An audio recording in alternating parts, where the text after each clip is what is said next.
Okay, and we're back. Hello, everyone. Good to see you all again. Okay, so this time I have Emily with me. Emily is a self-proclaimed quirky language lover with a PhD in linguistics from the University of Michigan, a multilingual content creator of Mango Languages, and a TV producer of We Are What We Speak. She sees language as a window into our cognition, a bridge to cross-cultural understanding, and humankind's most fascinating form of creative expression. I could not agree more. So thank you so much, Emily, for coming, and welcome. Hey everyone, it's so nice to be here. I am not in Berlin. I am based out of Knoxville, Tennessee, but today I'm calling in from Detroit, Michigan. So it's really, really nice to be here with y'all. So today we're talking about dialects. So when we're learning a language, this is what I call the dialect dilemma. We face this question at some point in that trajectory, trying to figure out which dialect or which accent in this target language should I be learning? And I know I can share a little bit about my personal experience. When I first was learning Spanish, I learned Spanish from Spain. I learned Spanish from Latin America. And then I went to Spain and I lived there for 2 months. And I started to notice that my accent and my dialect was shifting to a totally different one. And it was a short enough time where I was like, okay, it's 2 months. Like, it's not fully changed. It's partially changed. And then I went back to Latin America. And then I was just like, I had an identity crisis because I was like, which dialect is me? Which accent is me? Like, which vocabulary do I use? And so I did a lot of research into, trying to pick the right dialect for me. And I'll tell you the kind of the end of that story after. So long story short, dialects can be pretty similar to each other in the same language, or they can be wildly different. So like different dialects of Spanish, very mutually intelligible. Different dialects of Arabic, not so mutually intelligible. So this all boils down to questions like, how different are the dialects in my language, my target language? Should I stick to learning just one? And will exposure to multiple dialects confuse me? So those are the kinds of questions that people ask when they're really asking about the dialect dilemma and their language learning trajectory. And so for those kinds of questions about the dialect dilemma, I have 4 main points that I wanted to go through today to kind of help you understand as a language learner what decisions you need to make to reach your language learning goals. So the first one is, as I hinted to earlier, that mutual intelligibility matters. So it doesn't take too much research to figure out how similar or different the dialects in your target language are. You can spend a lot of time on YouTube listening to the different dialects and different accents. You can, straight up Google it. I recommend also asking native speakers to give you kind of their lay of the land of how they hear and distinguish different dialects or accents. And then the second point is that and this is probably the most important one, is that your communicative goals matter. So let's say at the end of the day, it really comes down to the question, who do you want to be able to communicate with?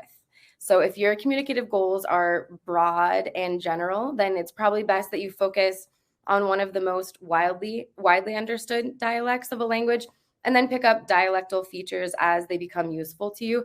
However, if your communicative goals are, say, more targeted, like being able to communicate with your in-laws, then a target dialect learning approach would make a lot of sense. So you probably already picked up on the fact that when I told you earlier that I had this like identity crisis with figuring out which dialect I should go with, at the end of the day, I actually didn't just pick one. And that brings me to the third point, which is that you can speak a hybrid dialect.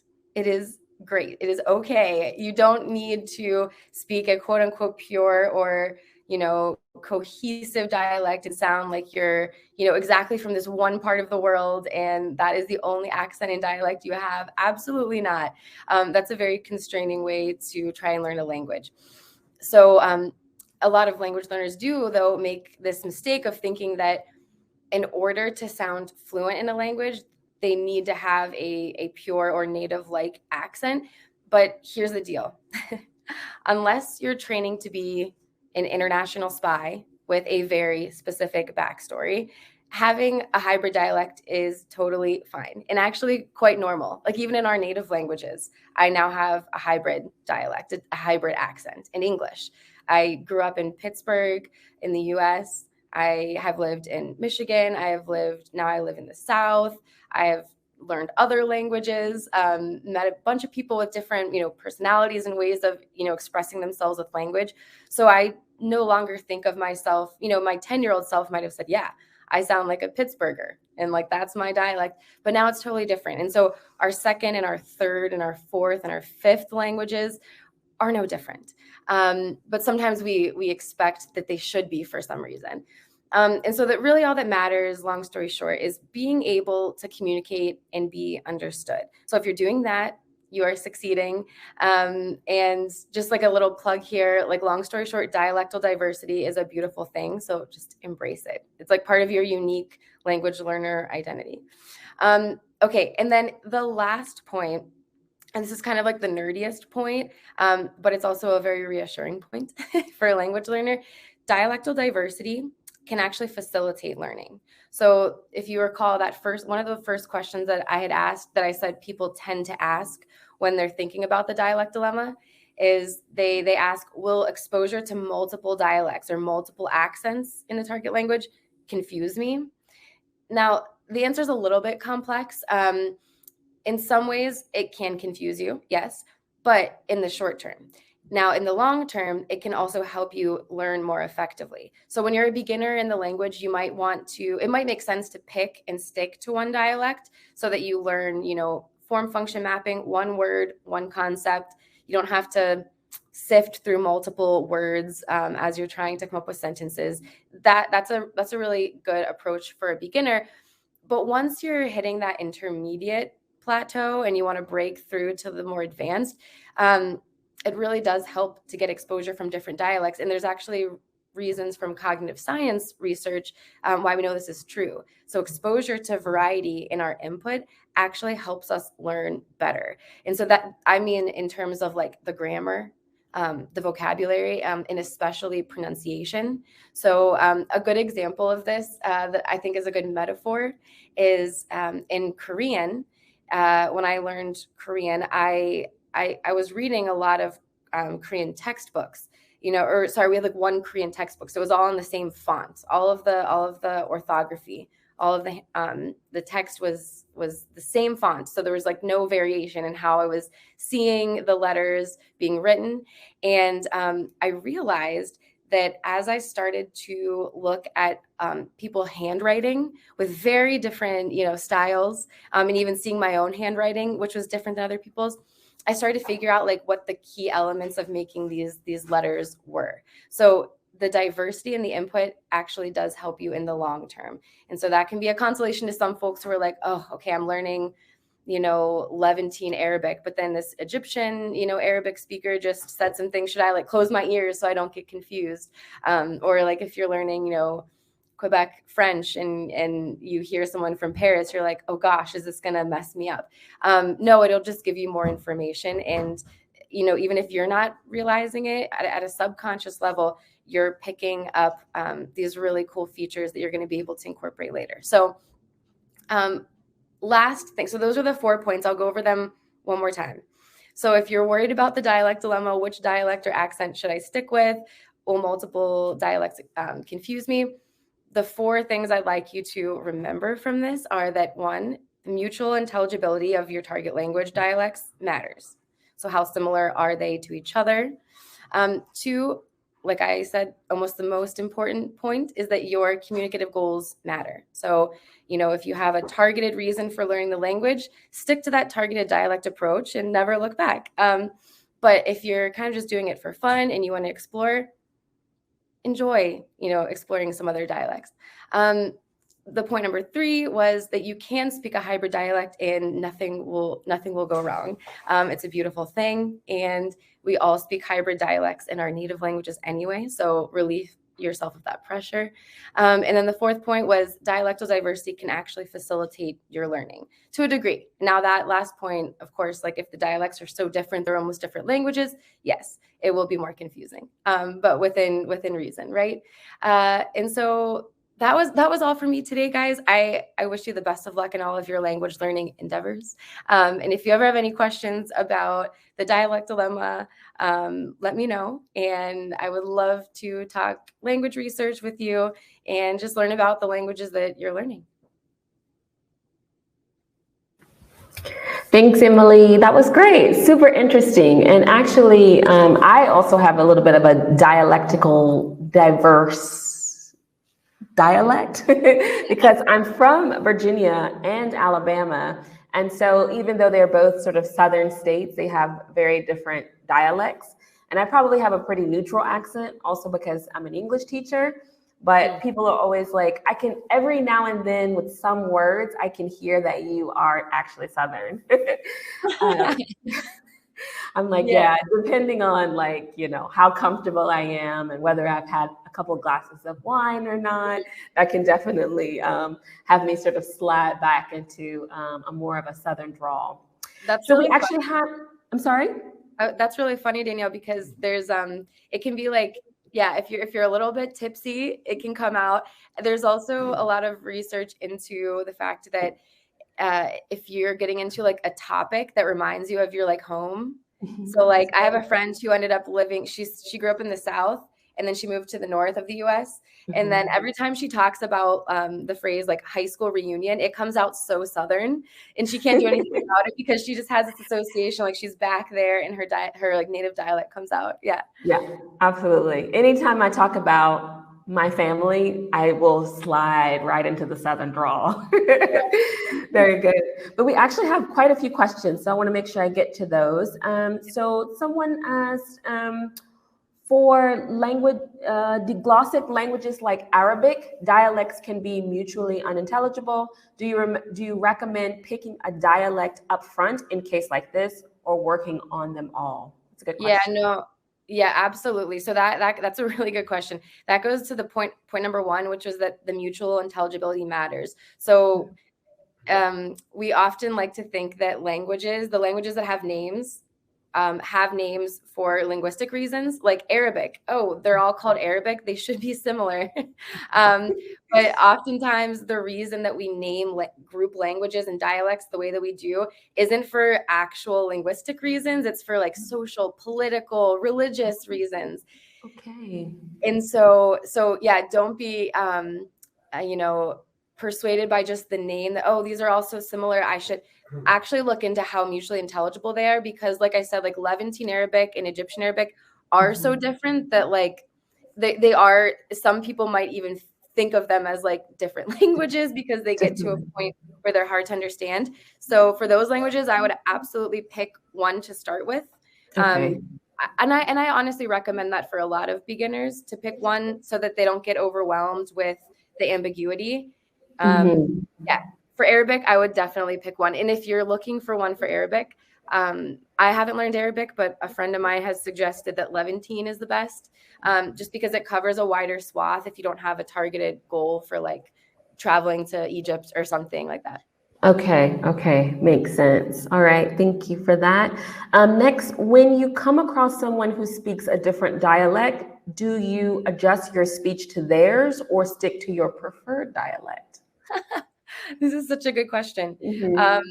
So there's no, let me preface this by there's no right or wrong answer here. But what I can tell you what the research says. So typically there's this process that happens called speech accommodation.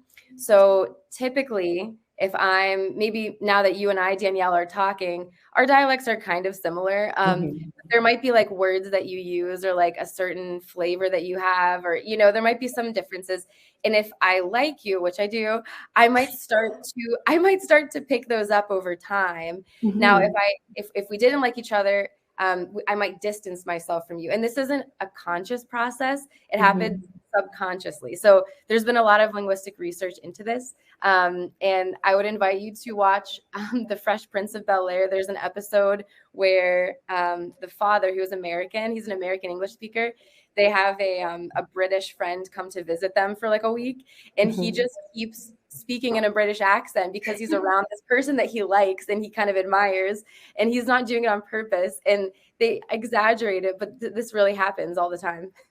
Well, actually, I do that myself. I have a ton of British colleagues, and I hope they don't think I'm mocking them, because it actually is like what we say, imitation is the sincerest form of flattery. So it's like, I actually it's my way of, liking them and like mirroring back some of the things that I'm hearing because I like it. So that's, super interesting. Okay, very good. Let's see, the next one. How do you define the difference between a dialect and an accent? I think a lot of people are quite confused about that. Yeah, it's a good question because in like popular culture, we use them interchangeably all the time. So if you're confused about it, that's not your problem. That's society's. But in linguistics, we define it kind of as follows. So dialectal differences tend to reflect more grammatical differences. So think like in Spanish, conjugating your verbs differently based on, if you're in Spain, you might use vosotros, and in Latin America, you wouldn't. You would use usted or tú or whatever, or ustedes. So typically we're talking about grammatical differences. Accent is strictly the phonology, the phonetics. So how you pronounce words. Now, like I said, people use it differently, but typically in linguistics, that's the difference. Okay, very good. Thank you. All right. Also interested in the Norwegian question, especially from the perspective of orthography plays a role in learning as a tool for mentally representing lexical items. I think there was a question earlier about Norwegian bokmål or Nyorsik. I don't know how to pronounce that. Okay. Let me rethink how to ask that question and we'll come back to it. Okay. Would you say that some ex-colonies are simpler to learn a language than the original countries where it was spoken? Oh, that's interesting. So think Spain versus Latin America or England versus the US. No, so I see where that question comes from. So kind of the idea, I think, underlying that question is that the pure languages tend to be more complex, and the the bastardized languages, the rebels, tend to be more simple. And there isn't evidence for that, and here's why. There's different ways of measuring complexity in language. So like if you lose some version of complexity in a language due to language contact or immigration, usually you find complexity coming up in other areas. So what that means is that there's every language, every dialect, every accent has the same communicative competence. So you can communicate the same ideas, you just might do them in different ways. So I wouldn't say one's easier to learn. It just might be easier for, someone who finds verb conjugations hard, might find this one particular dialect hard. So there's a lot of individual differences, but not on a holistic level, no. That's so interesting because I actually lived in Angola for a while, which they were colonized by the Portuguese and so speak Portuguese. And before going there, I actually tried to learn some Portuguese before, and I could only come across like Brazilian Portuguese resources, mostly because they're just more Brazilian Portuguese speakers than European Portuguese people. But for me, I always, whenever I'm speaking, I actually have an easier time understanding Brazilian Portuguese speakers as opposed to people from Portugal. But I'm thinking maybe that has a connection to learning Latin American Spanish, perhaps, when I was growing up. Maybe there's something about the cadence of it resonates a little bit more with me. But I do notice that I understand Brazilian speakers more than people from Portugal. Oh, cool. Interesting. Yeah, very good. I think, okay, let's see. Let me just check. So the question, But Emily can know nothing about it. Okay, so yeah, there's just a little bit more explanation about the Norwegian question, but perhaps that's outside of your knowledge. Okay, I want to soften my accent, and I've been looking for a trainer or something related to that. Do you know any sites, or do you have any recommendations for that? Yeah. So I think I have two, responses to that. The first is maybe one, why do you want to soften your accent? I know as someone who, learns other languages, there's always this inherent desire to sound like a native speaker and kind of like blend in and, feel like everyone else, like you belong. But it's worth reflecting on, like, how do you actually feel about your accent in the language? And like it kind of represents who you are, and it'll evolve over time, whether you try to make it evolve over, if you're in an immersion environment for sure, or practice it a lot. So I think I would first ask, why do you feel the need to do it? Because I'm sure your accent is just like really beautiful. Yeah. And the second thing is, if you are trying to soften, I guess that really comes down to, like, you want to sound like a certain kind of person. So I think if you're like, if I wanted to start, training my mouth to speak British English, what I would do is rely on that speech accommodation theory that I talked about earlier, and just start listening to more British people, because you don't even have to work at it. Like, your brain will, if you want to sound like these people and you're listening to it all the time, your brain will pick it up. So yeah. Yeah, that's actually, and I really like that point that you made, that there's not, I mean, accents are great. And our CEO, he gave the starting talk, and he talked a little bit about that as well, that oftentimes language learners want to sound like a native speaker, but even with amongst, us native speakers, we have totally different accents and dialects. And so, even sounding like a native speaker, it's like, okay, which one? And actually, a question that I always get from my students and is, should I learn American English, US American English, or British English?